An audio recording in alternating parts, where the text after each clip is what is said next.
Salam Nigar xanım, sizi B planında görməkdən çox məmnunum. Nigar xanım, sizin B planınız nədir? Salam, mən də sizi salamlayıram.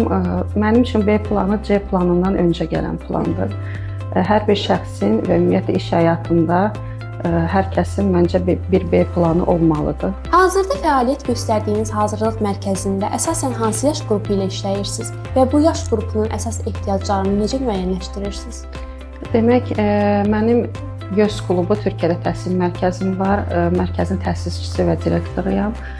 Bizdə məktəbli uşaqlardan tutmuş magistratura, doktoranturaya qədər müraciətlər olunur. Sözsüz ki, Türkiyə üzrə müraciətlər olunur. Bütün onların, uşaqların hazırlanması, sənədləşmə prosesləri hər birini həyata keçiririk.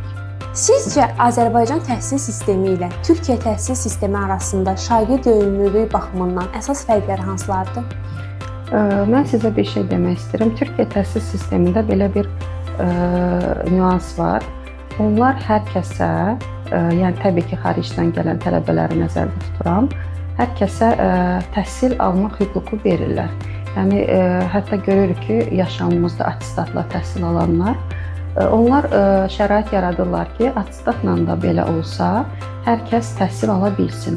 Amma artıq sonraki mərhələ təbii ki, şagirdin və tələbənin öz seçiminə buraxılır.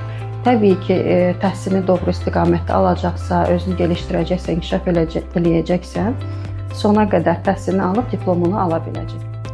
Bugünkü gənclərin təhsilə və xaricdə oxumağa marağı haqqında nə düşünürsünüz? Bu sahədə hansı dəyişikliklər diqqətinizi çəkib? Keçən illərə nisbətən hər il xaricdə təhsil, sözsüz ki, təhsilə önəm verən, xaricdə təhsil almağa gedən tələbələrin sayı çoxalır. Bir nüans xüsusilə mənim diqqətimi cəlb elədi. Keçən illərin birində bir valideyn, yəni ata, öz qızını, hətta Bakıdan da deyildi, başqa bir rayondan, öz qızını bizim kursa gətirmişdi ki, mən istəyirəm ki, mənim övladım Türkiyədə təhsil alsın, yəni xaricdə təhsil alsın. Sözsüz ki, bu çox qürur verici bir haldır. Çünki keçən illərdə biraz bizdə mentalitet söhbəti, qız uşağı gözdən uzaq olmaz, getməsin belə söhbətlər var idi. Amma indi hal-hazırda görürük ki, yəni bu cinsiyyətə görə bölünmür ki, oğlan uşağı getsin, oxusun, qızlar getməsin. Bu mənim üçün çox sevindirici bir hal idi. Çox sağ olun Nigar xanım. Gənclərə karyera və təhsil seçimi sahəsində imkan yaratdığınız üçün təşəkkür edirik. Verişimiz haqqında təəssüratlarınızı bilmək olar. Mən təşəkkür edirəm. Çox sağ olun ki, dəvət eləmisiniz.